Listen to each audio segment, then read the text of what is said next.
Hey, this is Benji Eisen. And this is Mike Greenhouse. We're here at Widespread Panic backstage, the final day of Bonnaroo, sadly, but Panic still are. They close things out as they have many a times with a great performance for sure. I was going to say, it seems almost natural that we're at the last day of Bonnaroo, and certain things seem familiar. The last day of Bonnaroo and seeing Widespread Panic, it just seems to go hand in hand. You guys are a tradition here.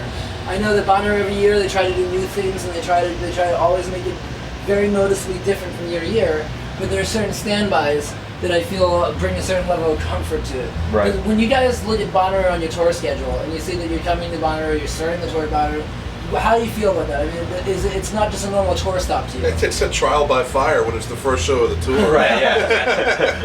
One of the biggest gigs is the first one. Exactly. Yeah. But you get out of the way. You get to the second gig knowing what you need to work on. Yeah, exactly. Yeah. No, I know you guys obviously released an album pretty recently. Most of the songs that had not been played live before you recorded them. Now that you guys have done a tour with these songs and you're about to start another tour with these songs, how have you felt it developed since those initial studio sessions and now that they're, I guess, one tour into it? You know, although some of them I know hadn't played before. Well, the majority of them, it was pretty daunting. We started the spring tour on April Fool's Day and we played all of the songs, which was we'd never played them before. Yeah. We put them together in the studio, and then Terry Manning had done his production wizardry on it, and there we were, sort of relearning them. And but as the tour progressed, we started getting a handle on them, and we worked on a couple of them with horn section the other night, and I think they sounded better than they've ever sounded. And I know that we, as a band, felt better about the confidence level.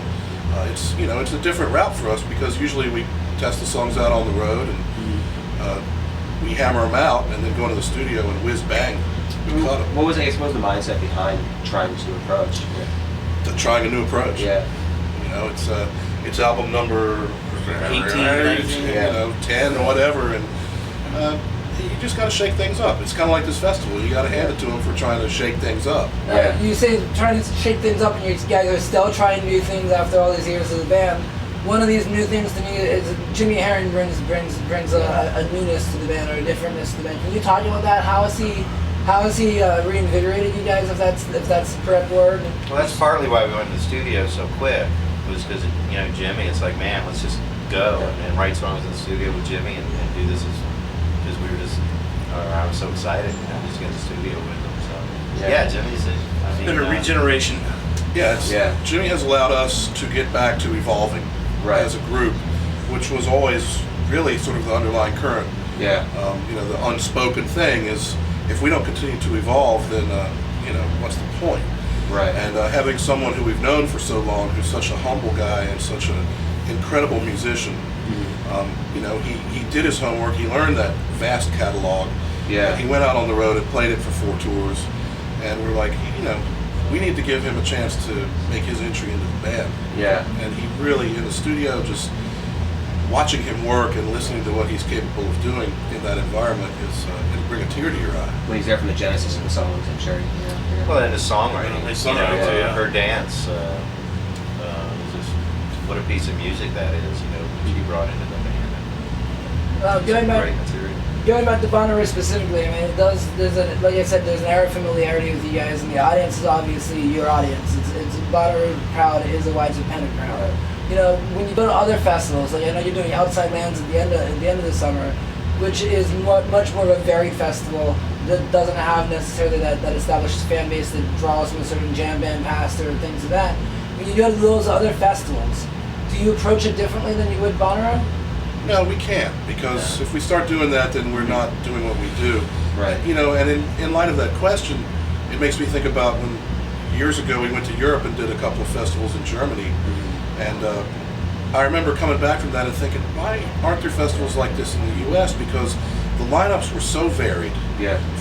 There was one festival we did where Iggy Pop headlined, Dave Matthews played, we played, Guano Apes played, a bunch of bands. And I remember, Matchbox 20. Yeah, Matchbox 20 and Santana. And you look out at the crowd, and what you see are people enjoying music, all mass. It's huge.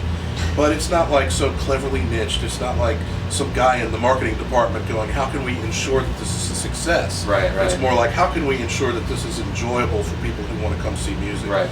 And seeing a guy with no shirt and a leather jacket on, having as much fun right next to a hippie, listening to Iggy Pop, you know, it was like, okay, this is Yeah, cool. Iggy Pop would be great at Bonnaroo. I don't know if it's been done. Has he played? Great. Yeah, he played Vegas. Yeah. Vegas. Yeah. Yeah, he hasn't played here. His show was great. What we saw at the Hurricane It was- Festival. yeah. Well, that brings up an interesting point that you say the Iggy Pop show is great. When you guys do festivals, I know that for a lot of bands, one of the big draws of it is that they get to see other music. Right. You know, and not just whoever they're touring with, if they're touring with another band. Right. When you guys go to festivals, after all these years, it's really easy to get jaded even as fans of music, let alone as Man, we were just gawking on the rubber plant just 10 Yeah. minutes ago.